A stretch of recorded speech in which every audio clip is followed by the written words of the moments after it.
हो गया और जिसने इतना बड़ा किया था।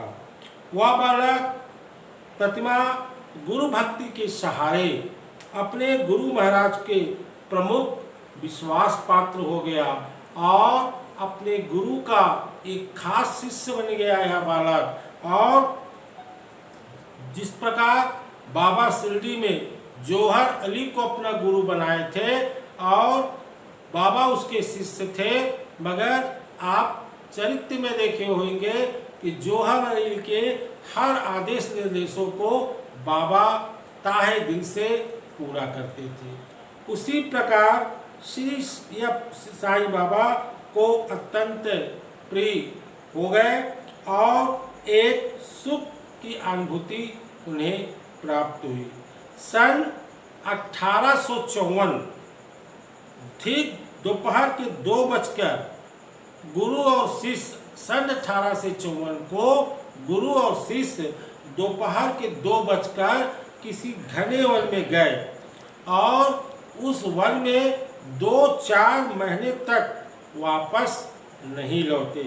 इतनी लंबी अनुपस्थिति के सहारे गहरी चिंता में डुबो दिया और देशमुख होने के नाते इतनी लंबी अनुपस्थिति में वह उनकी खोज पर वो लोग निकल पड़े जो लोग आश्रम में रहते थे और उनको यह जलन हो गया था कि हमारे गुरु जो हैं इनको बहुत चाहते हैं और हमको नहीं चाहते हैं। कई दिनों के पश्चात कुछ शिष्यों ने एक वृक्ष के तले देखा कि गुरु महाराज उस बालक को अपनी गोद के सर में रखे हुए विश्राम कर रहे हैं और इस वृक्ष को देखकर आश्रम के वो सदस्य उस बालक के आने से पूर्व गुरु महाराज के अंतिम खास शिष्य थे, मगर जब से यह बालक आया है तो वो शिष्य उनके खास नहीं हुए और इस प्रकार उनके मन में देश की समीप ज्वाला जलने लगा। एक ईंट उठाकर क्रोध से फेंक कर मारी, परंतु गोपाल राव जी अपनी सिद्ध शक्ति के कारण वो ईंट हवा में लटकी रही और फिर उस ईंट को आवेश को शांत करने के लिए गोपाल राव जी ने अपने सिर पर उस ईंट के सम्मुख रख दिया और उनके माथे पर एक गहरी चोट के कारण माथे से खून की रक्त तेज गति से बहने लगी। यह नज़ारा देखकर गुरु महाराज बहुत क्रोधित हुए और श्राप दिए कि जिसने ईंट से उस बालक को घायल करने के लिए उस पर वार किया है वह मृत्यु को ग्रास बन गया। उस बालक ने अपने हाथ से अपने कुर्ता को फाड़कर गुरु महाराज के माथे पर पट्टी बांधी और उसके सेवा के बदले में गुरु महाराज ने वह ईंट जिसके माथा घायल हुआ था उस बालक को उसी समय भेंट करते हुए कहा कि मेरी पुण्य स्मृति पर तुम इस ईंट को सदा अपने पास सुरक्षित रखना। ईंट जब टूटेगी तो समझ लेना इस धरती पर तुम्हारा समय पूर्ण हो गया। वैसी ही हुआ कि द्वारका माई में जब ईंट 2 टुकड़ा हुआ तो साईं बाबा ने अपने शब्दों से कहा कि मेरी अब जीवन लीला समाप्त हो गई है, क्योंकि वो ईंट उनके गुरु महाराज ने बाबा को दिए थे।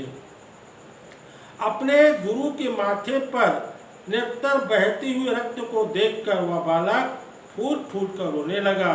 गुरु महाराज ने अपने शिष्य को सांत्वना देते हुए कहा, मेरे लिए इस तरह का दुख मत करो, क्योंकि इस धरती पर मेरा समय अब पूर्ण हो चुका है।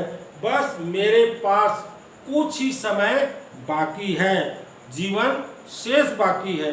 मैं यहाँ से जाने के पूर्व आज तुम्हें मैं अपनी सारी रिद्धि सिद्धि शक्ति देना चाहता हूँ और तुम एक काम को करो, किसी काली रंग की गाय का दूध तत्काल मेरे पास लेकर आओ।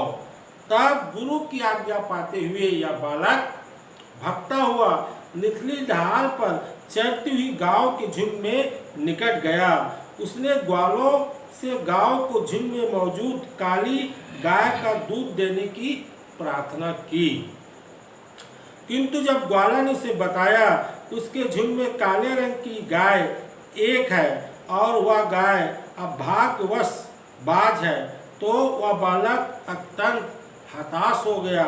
उसने गुरु महाराज को उस बाज गाय के बारे में बताया और गुरु महाराज ने उस बालक के साथ उस गांव के झुंड में आ गए। उन्होंने उस बाज गाय के थनों से जैसे ही स्पर्श किया, उसके थनों से दूध की एक तेज धार बहने लगी। अगले क्षण उस ग्वाले ने एक रिक्त बाल्टी लाकर गुरु महाराज के समीप रख दी। गुरु महाराज ने धीमे स्वर से अपने कुछ मंत्रों का उच्चारण किया, फिर अपने हाथों से उस बाज गाय के थनों से लगभग 3 सेर दूध उसको आमंत्रित किया। आमंत्रित दूध को उस बालक को सौंपने के बाद उन्होंने अपने सिर का बांधा हुआ कपड़ा खोलकर स्वयं अपने हाथ से अपने शिष्य के सिर पर बांधते हुए कहा, साईं बाबा ईंट और साईं बाबा के सर में जो कपड़ा बांधा वो गुरु महाराज की देन थी।